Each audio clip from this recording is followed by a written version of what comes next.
Hey everyone, welcome back to Sweetbeat TV. I'm your host, Sienna Leone, and today I'm so excited to say Nina Nesbit is joining me. Hi Nina, how are you?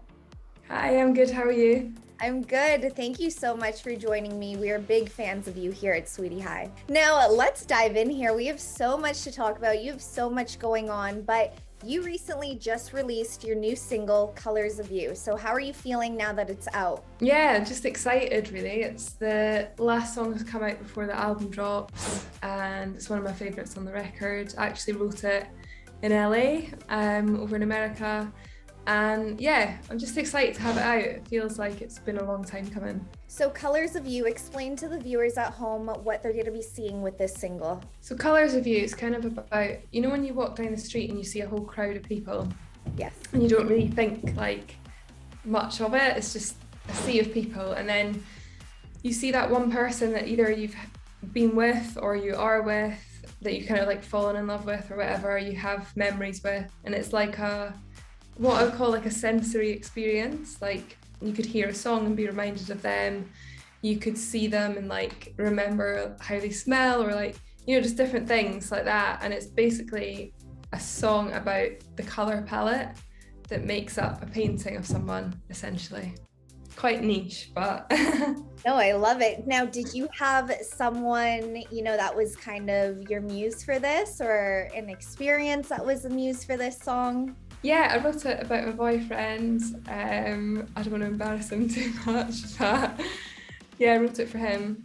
And there's a song on my last record called Last December. And this is kind of like the sequel to that in a way, because that one was written about a few similar things. Beautiful. Now, looking at Colors of You, Nina, you actually produced and co-wrote this with none other than Dan Wilson. And for the viewers at home, if you're not familiar with Dan Wilson, he wrote Adele's Someone Like You and also penned tracks with Taylor Swift, Alec Benjamin, Leon Bridges. So amazing person to collab with. So how did this collaboration come to be? Well, I'd always wanted to work with Dan, and I had him in the diary. I was over in America. I was in Nashville and I was staying at my friend's house, and she went out for the night, and I just sat at her piano and wrote all the lyrics, but I didn't quite like the chords and melody, so I was like, I'll keep these lyrics for something, like I'll just wait until the right time. And I had a session with Dan and a guy called Nick Long, who I've worked with before as well. And we were just chatting away for ages, and Dan started playing some chords on the piano, and I was like, these are the chords for these lyrics. So I told him all the lyrics, and then we kind of just put the song together that way. But yeah, he's just a great guy to work with. Nick's so good as well, and it's just one of those writing sessions where it's like easy, it just flows, and yeah. Yeah, it's comfortable. It was natural. I mean, I am so excited for your fans to hear Colors of You, but like you said, Nina, this is the last track to be released before the album drops. So speaking of the album, I want to talk all things about that releasing soon. So coming September 2nd is your album called Älskar. So explain Yes. to us this album that we're about to see from you. Okay, so Älskar is basically, it means to love in Swedish. I feel like it's not quite a direct translation, but it's the verb for love, so my mum tells me. And yeah, I'm half Swedish, half Scottish. Obviously, you can hear the Scottish. And yeah, I spent a lot of time over there writing the album, and just kind of exploring that side of my heritage, I guess. And I just thought it was a really cool name. The album is mostly about love in all its different forms, whether it be romantic relationships, friendship, self-love, family, all in there. And hopefully I've left it open enough that people can kind of, put themselves into the stories and relate it back into their own lives. But yeah, it feels good to finally have it coming out. Explain to us this process with the writing. I mean, did you find this process for the writing of the songs easy? Was it a bit more challenging? Where were you mentally when writing Älskar? It was quite a long time. It was actually a really strange record to make because half of it I had to do remotely, obviously while the world shut down. So it was a completely new experience, and some of it was over Zoom, which was very strange to get used to. Some of it was just in the room and it came out really naturally. So Yeah, it was quite a different experience, but I think there's a long kind of period of time where I was writing it, and you can kind of see the growth through that in the album, which is quite nice. Absolutely. Now, you kind of briefly touched on this, but Älskar, to love in Swedish.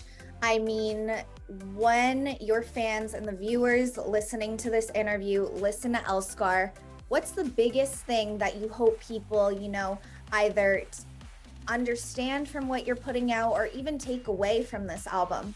I hope that they just take it however they want, honestly. I feel like it's not really in my control now. It's just like I've written the album and put it out, and hopefully people like it and connect to it. But I think, yeah, the main thing is like the intro track. I don't know if you've heard that yet, but it's basically, I asked fans from all across the world on TikTok and Instagram to send me voice notes of them saying love in their native language. So it kind of feels like it belongs to everyone, and the stories I do feel like are relatable and kind of things that we all experience. So I'm hoping people will feel like it's as much theirs as it is mine. But yeah, wait and see. Wait and see. I'm so excited for this. But Nina, you have this new single, an album dropping soon, and you're actually about to headline a UK tour this fall, plus joining none other than Coldplay for a couple shows in, Scotland, which is super important for you. So how surreal is this? All this happening so soon. It is pretty crazy. I feel like it hasn't quite sunk in yet. Yeah, I'm playing in stadiums, which is insane. I've never played a stadium before, apart from once singing the national anthem. So this is going to be a whole new experience. I'm very excited. I have like a little tartan two-piece outfit all sorted for it. So yeah, I think it'll be like the perfect way to bring in the new album, and then obviously I'm touring it in the UK and Europe, and then hopefully America early next year. So That is absolutely amazing. Now, I do need to know, how did this come to be that you're going to be joining Coldplay for a couple of shows? I literally have no idea. I just received a text one day from a manager, and she just sent me the dates, because normally they'll send you the offer and you'd be like, do you want to do this? And she went, I've said yes, I'm assuming you want to do this one. And I was like, yeah.